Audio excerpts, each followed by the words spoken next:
Muslims, like Christians and Jews, consider themselves spiritual descendants of Abraham. 1.5 billion people in this world are Muslims. 250 million of them are Arabs, and over 1.2 billion are non-Arabs. There are Chinese Muslims, European Muslims, American Muslims, Latino Muslims. 1 out of every 5 people in this world is a Muslim, which is enough reason to learn about Islam. It is important to realize that Islam is not just a religion, but it is a complete, comprehensive way of life.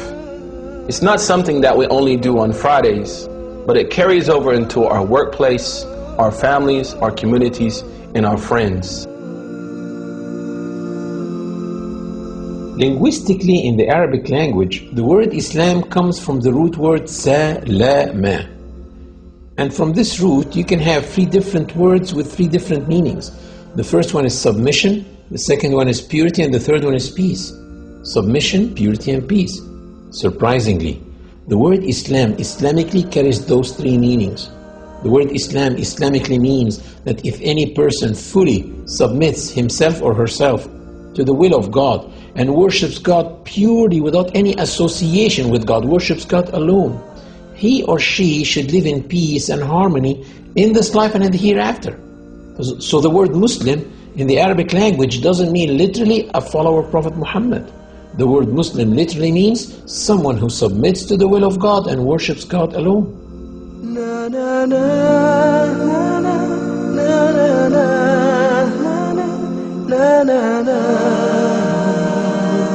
Muslims feel they are in harmony with the universe because the Quran mentioned several times that everything around them is submitting to the law of God and worshiping Him, while they are also worshiping and submitting to God. Do you not see that Allah is the one who is praised by all those who are in the heavens and in the earth? The very birds praise Him as they wing their flight. Each one knows its prayers and how to praise Him, and Allah has full knowledge of all their actions. The Quran stresses on the point of living in a worshiping universe, wherein every single being worships God in its own way, which may not be comprehended by man.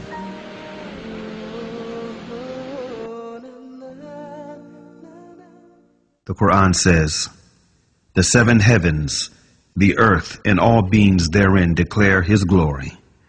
There is not a single thing that glorifies Him with His praise, but you do not comprehend their hymns of His glory." These verses become very inspiring for me when I hear the birds twittering early morning or at sunset. I say, oh my God, can this be their 2 prescribed times of prayer? Or when I go to the lake and I see the ducks swimming in a V shape like that, I say, can this be a congregation prayer that they do? And this duck in the front, can it be the Imam duck? I look at the creation like musicians in a concert. Each one is playing one instrument, but at the end, all of them are contributing to the same tune. The universe is in harmony.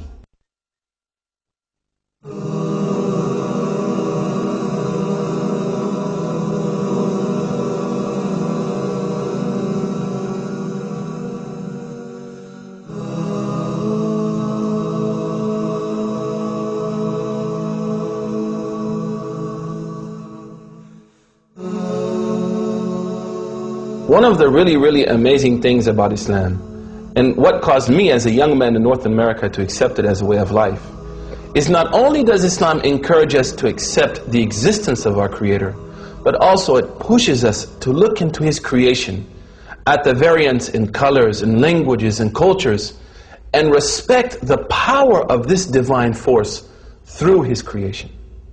One of the most basic facts in Islam and most important beliefs is that there is a Creator. And one of the ways of recognizing His existence and mightiness is by studying creation. The Creator said to those who believe and those who do not believe in the Quran, "In the creation of the heavens and the earth, and in the alternation of the night and the day, there are signs for people of understanding.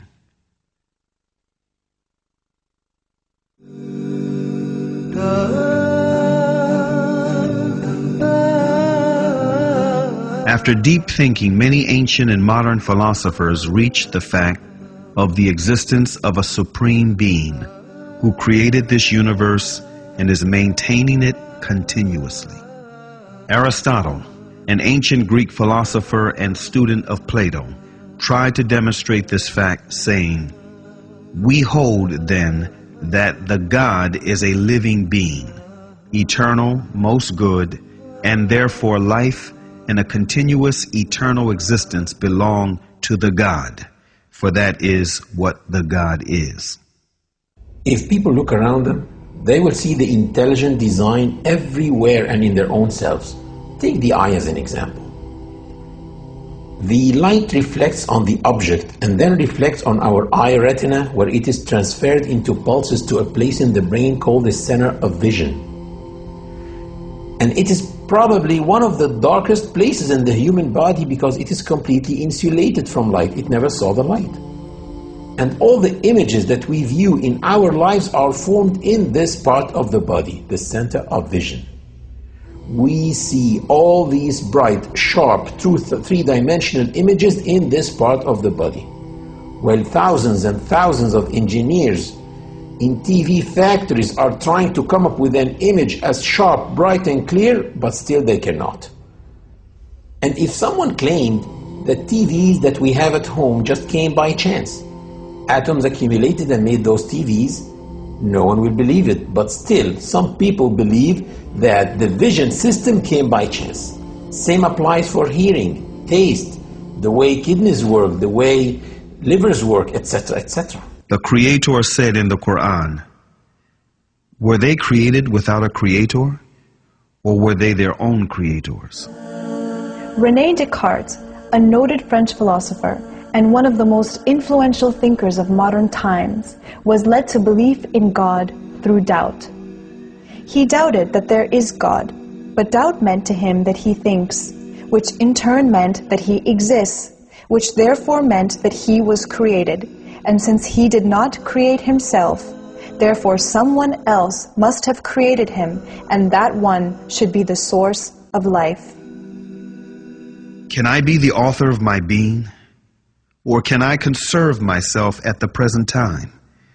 If this would be the case, then the idea of a perfect substance would be caused by my own mind. In order for this to be, I should have to be God himself. As this, I am clearly not. Infinity is before finitude. Immanuel Kant, one of the most influential thinkers of modern times, who is regarded as the last major philosopher of the Age of Enlightenment, was impressed by all the variations, numerations, and synchronizations in this world that make the existence of an omnipotent supreme being a fact. This present world presents to us so immeasurable a stage of variety, order, fitness, and beauty.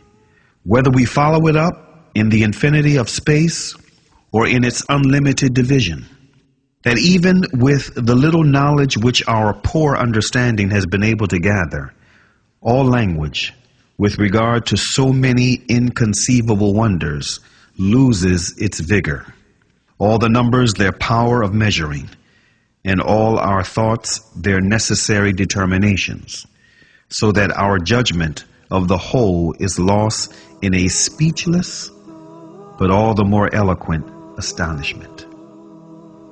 And in another message which encourages people to reflect upon the signs of the Creator in the universe and in themselves, the Creator says, "We will show them our signs in the universe and in their own selves, until it becomes manifest to them that this is the truth." Bring 12 marbles, number them from 1 to 12, and then put them in a bag, shake the bag and close your eyes and pull out marble number 1. And then pull them all out one by one. Do you know what is the chance